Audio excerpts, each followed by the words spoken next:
Vamos falar hoje sobre Vamos falar hoje sobre benchmark. Meu nome é Luiz Out e esse aqui é o nosso canal do Investidor.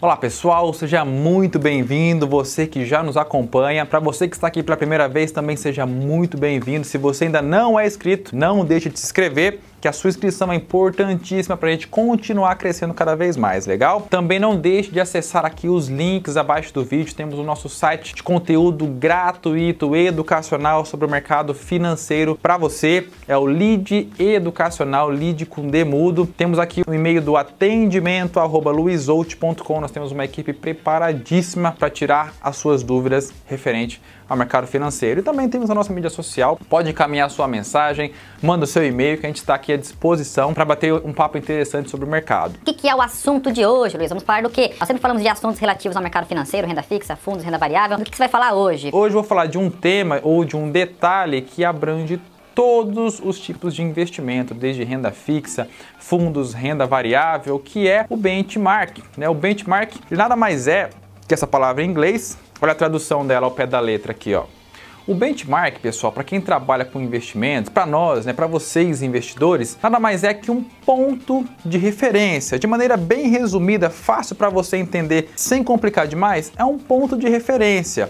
Você não pode atrelar um investimento em renda fixa a pontos de referência um pouquinho distantes. Por exemplo, você não pode comparar um investimento em ações com o IPCA, o índice de inflação. Você também é um pouquinho injusto caso você faça uma comparação do IPCA com o CDI, com a Selic, ou vice-versa. O benchmark ele serve para você comparar qual o desempenho do investimento que você possui hoje, né? Boa parte dos fundos de renda fixa em multimercados, eu disse boa parte, tá? Não a maioria e nem muito menos todos. Boa parte deles é atrelado ao CDI, né, que é uma taxa interbancária, uma taxa praticada entre os bancos. Alguns fundos de investimentos, alguma renda fixa, né, debentures, elas seguem, por exemplo, o IPCA mais alguma coisa, só que aí já é uma rentabilidade, né? Isso se tratando de renda fixa em si. Mas fundos de renda fixa, eles seguem o IMAB, né? Então nós temos também os fundos de ações que seguem, por exemplo, o IBOV. Nós temos os fundos internacionais, um fundo internacional atrelado ao dólar, logicamente ele vai seguir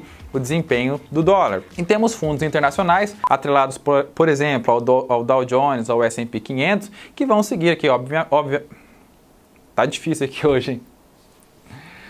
Dá pra ir? Vamos lá. E temos também o IBOV, temos também o Dow Jones e o S&P 500, que obviamente esse fundo de investimento vai seguir esses benchmarks. Ah, Luiz, mas eu sei disso daí já, não tem porquê, eu não tenho dúvida. Eu sei que um fundo de ações, um FIA, ele vai seguir o IBOV, né? Eu sei que, por exemplo, um fundo multimercado qualquer, se estiver na lâmina dele o benchmark e o CDI, ele vai, obviamente, tentar bater o CDI. Se tiver ali na lâmina um benchmark IPCA, ele vai tentar superar ali o IMAB. Não tem dúvida com relação a isso, né? Não tem porquê eu me confundi. Na verdade tem sim, pessoal. Boa parte das pessoas, quando realizam um investimento, né, um investimento em renda fixa, um investimento em fundos ou um investimento em ações, principalmente em ações. Quando ele faz um investimento em ações e vê as ações subindo, por exemplo, você tem uma carteira de ações, a sua carteira de ações se valorizou 10%, né? Olha que legal. Daí ela olha, por exemplo, ele olha para uma renda fixa que no ano passado, ano retrasado, principalmente, estava rendendo 15% pré-fixado. 16% eu cheguei a encontrar alguns LCIs até LCAs. Aí ele fala pra mim: mas Luiz, não faz sentido eu correr um risco aqui de ganhar 10%, né, como foi o resultado nesse período, sendo que eu poderia aqui apostar na renda fixa, que é renda fixa, e ganhar muito mais. O CDI tá muito acima, a rentabilidade está muito acima, eu perdi dinheiro. Não é bem assim, pessoal. Em um exemplo hipotético, como foi isso que eu falei agora, se a sua carteira de ações rendeu 10% e o IBOV rendeu menos 1% ou 2%, a sua carteira se desempenhou muito bem. Não tem relação a sua carteira de investimento em ações, renda variável, seja mercado futuro, opções, derivativos, né? Não tem nada a ver a sua carteira aqui de renda variável com fundos ou desempenho de uma renda fixa, né? As variáveis que vão influenciar esse investimento são outros, né? É injusto você comparar o desempenho de uma carteira de renda variável com o seu investimento em renda fixa, se ela desempenhar não muito bem. Não faz sentido, né? É sempre mais fácil você olhar para trás e falar: ah, não, se tivesse ali teria sido melhor.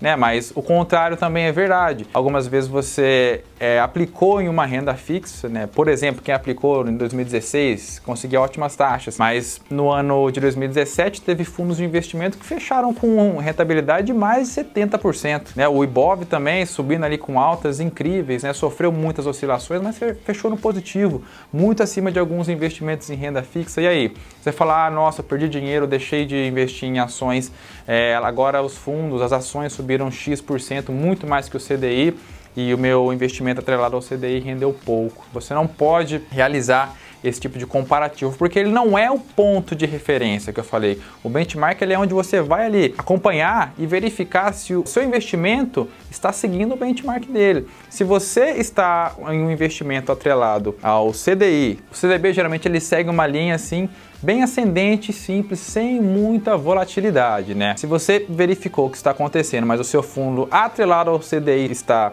se comportando de maneira um pouquinho errática, parece que eu estou dançando aqui, Se ele está se comportando de maneira errática, é porque alguma coisa está errada com esse fundo. Ou é alguma informação que você não observou, né? Às vezes o CDI não é o benchmark dele, ou ele simplesmente está desempenhando mal. Nesse caso, sim. Aí merece uma alteração, uma movimentação, uma mudança de um investimento para outro. A mesma coisa, você entrou em ações ou fundo de ações e ela está desempenhando pior que o Ibov, né? É porque alguma coisa está errada. Via de regra, você vai seguir o seu benchmark. Geralmente, tá? Não é regra, mas carteiras de fundos de investimentos de FIA, fundo de investimento em ações atreladas ao Ibov, elas tendem a subir mais que o Ibov em um movimento de alta, e se o Ibov vier a derreter, eles tendem a cair menos. Ou seja, no resultado final, ele sempre vai estar com uma alta maior quando o Ibov estiver positivo e com uma queda menor se o Ibov estiver negativo. Então, se o Ibov desempenhou X e o seu fundo desempenhou menos X, então daí você tem que dar uma avaliada, né? E se o Ibov caiu Y e o seu fundo caiu Y menos 2, então você tem que ficar um pouquinho atento, né? Alguma coisa está errada, ou é um fundo super alavancado que estoura demais para cima, estoura demais para baixo, ou ele está desempenhando mal. Então é interessante que você verifique o desempenho do benchmark e veja o desempenho do seu investimento atrelado àquele benchmark. Não fique ali fazendo comparações que não tem como serem feitas. O nível de risco de um investimento em fundos de renda fixa e fundos multimercado são bem diferentes. O nível de risco entre o investimento em ações e renda fixa é extremo, não dá para comparar. É injusto fazer isso. Muito menos, você não pode, de maneira alguma, você não pode trocar ali os benchmarks. Meu investimento em ações subiu tanto, as ações, o Ibov subiu tanto, meu investimento em renda fixa, meu investimento em inflação rendeu tanto. Não dá para ser feito. Tá, então eu falei aqui basicamente como utilizar o benchmark, né? Não é nem tanto sobre o benchmark em si, porque eu tenho outro vídeo que eu falei em detalhes a utilização desse benchmark. Mas eu espero que esse conhecimento tenha sido válido para você não fazer algumas confusões, algumas comparações injustas com a sua carteira, porque você pode realizar algumas alterações desnecessárias, né? E às vezes era uma carteira que estava assim desempenhando bem, era só uma questão de você esperar ali o prazo, o tempo necessário, né, para ela conseguir desempenhar da forma como esperado, legal? Gente, eu espero que você tenha gostado aqui do vídeo, que você tenha entendido o conteúdo. Esse assunto aqui, ele cai até em provas, né, de concurso, provas ali da Ancor, do CPA 20, que é uma certificação para o pessoal que trabalha em bancos. Então é legal você entender ali na prática como que funciona, o que é efetivamente o benchmark, legal? Não deixe de se inscrever, vejo você no próximo vídeo.